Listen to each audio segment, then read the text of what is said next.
Units of variable factor.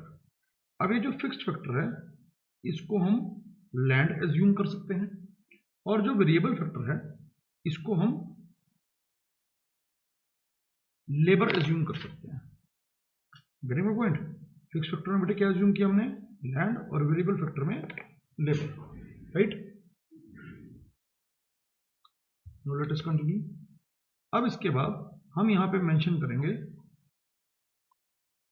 Marginal product, जिसको हम बोलते हैं एमपी,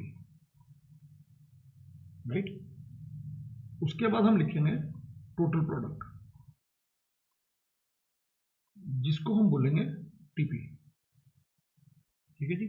और नेक्स्ट में हम एक थोड़ा सा स्पेस यूज करेंगे फॉर रिमार्क्स, कि जो भी हम इसके बारे में लिखना या समझाना चाहते हैं। अब इस टेबल को मैं आपको याद करना इजी कर देता हूं। मैं चाहूं तो आपको ये कॉलम बाय कॉलम लिख के दिखा सकता हूं, समझा सकता हूं, लेकिन इसको इजी करते हैं। आपको यहाँ पे कुछ बेसिक थंब रूल्स याद रखनी है। पहला, एक जो आइटम याद रखनी है वो है एमपी। एमपी हम यहां से स्टार्ट करेंगे 2 3 4, याद कीजिए 2 3 4। अब इसको हम रिवर्स चलेंगे 3 2 1, कहां तक चलेंगे? नेगेटिव तक, 0 -1, राइट? 2 3 4 याद करना है। उसके बाद हम रिवर्स चलेंगे, कहां तक चलेंगे? माइनस या नेगेटिव तक, राइट? अब फिक्स्ड फैक्टर जो है वो फिक्स्ड है, यानी कि एक ही बात हो रही है। तो एग्जांपल, तो इसके लिए हम क्या करेंगे, जितने हमने एमपी लिखे हैं उतने हम फिक्स्ड फैक्टर में 1 1 1 लिख देंगे। हमने देखिए 1 2 3 4 5 6 7 8 एमपी यानी कि मार्जिनल प्रोडक्ट लिखा है, राइट? तो अब हम क्या करेंगे, उतने ही फिक्स फैक्टर के आगे 1 डाल देंगे। 1 2 3 4 5 6 7 8, राइट? अब बात करेंगे लेबर की, यानी कि एक फिक्स फैक्टर के ऊपर हम लेबर ऐड कर रहे हैं। यही हमारी डेफिनेशन थी। सी, ये कह रहा है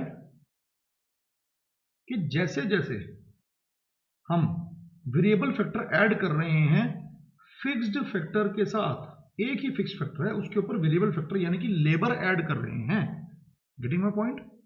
हमने क्या करा जी, ये रहा हमारा फिक्स फैक्टर, राइट? इसके ऊपर हमने क्या करना है, अब लेबर ऐड करनी है, यानी कि हमने फर्स्ट लेबर ऐड करी, सेकंड लेबर ऐड करी, थर्ड लेबर ऐड करी, फोर्थ लेबर ऐड करी, फिफ्थ लेबर ऐड करी, सिक्स्थ लेबर ऐड करी, सेवंथ लेबर ऐड करी, एट्थ लेबर ऐड करी, यानी कि ये हमारे नंबर ऑफ वर्कर्स हैं।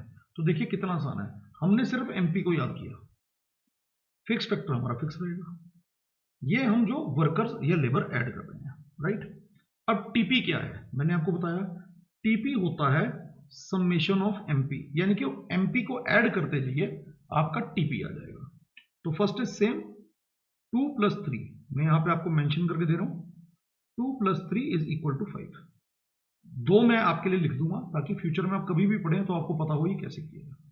आप भी अपनी नोटबुक में इसको ऐसे ही लिखें। अब देखिए ये 5 आया ना, तो 5 + 4 हम ऐड करते जाएंगे, 5 + 4 आ गया 9, राइट? अब 9 + 3 कर देते हैं, ये आ गया बेटे 12, 12 + 2 आ गया बेटे 14, 14 + 1 15, 15 + 0 15, 15 - 1 14। बड़ा सिंपल सा प्रोसेस है।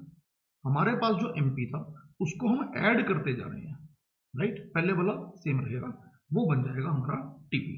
ठीक है बेटे, क्या बन गया वो हमारा टीपी। नोट कर लीजिए इसको। आई होप आप साथ साथ अपना रजिस्टर पूरा कर रहे हैं। अब हम यहाँ पर रिमार्क्स वाला कॉलम लाएंगे, समझेंगे लॉजिक क्या करता है।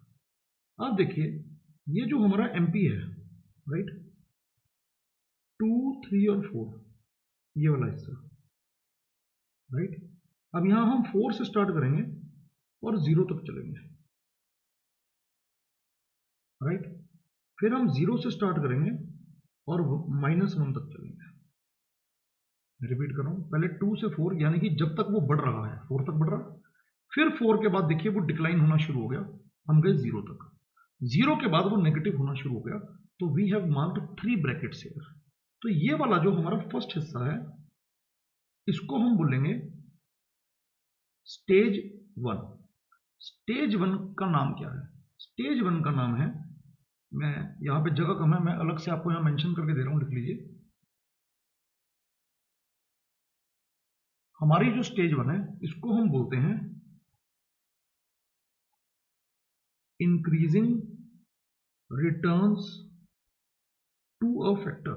आई रिपीट, इसको बोलते हैं increasing returns to a factor. ऐसा क्यों बोलते हैं?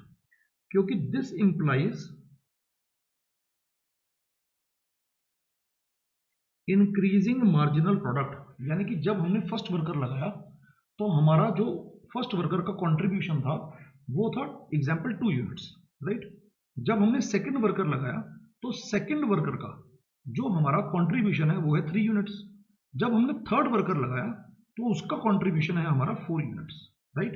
तो इसका मतलब जो हमारा प्रोडक्शन है, अब आप ये गैप देखिए, ये पहले 2 यूनिट्स था, अब ये 3 से बढ़ा, फिर ये 4 से बढ़ा, 3 से बढ़ा तभी तो 5 हुआ, और 4 से बढ़ा इसीलिए 9 हुआ। Getting my point? तो क्योंकि एमपी बढ़ रहा है इसीलिए हमने इसको बोला इट इंप्लाइज इंक्रीजिंग एमपी, और इस स्टेज का नाम है increasing returns to a factor, right. अब ये जो हमारी सेकंड ब्रैकेट है ये डिनोट कर रही है स्टेज 2 को। किसको डिनोट कर रही है जी? स्टेज 2 को। अब इसका मतलब क्या है, पहले इसका नाम लिखते हैं, ठीक है, फिर इसका मतलब समझते हैं। स्टेज 2, स्टेज 2 जो है उसका नाम है diminishing returns to a factor. I repeat, diminishing returns to a factor. आप डिक्रीजिंग रिटर्न्स भी बोल सकते हैं, कोई इसमें इशू नहीं है। अब ये क्या बताता है? It implies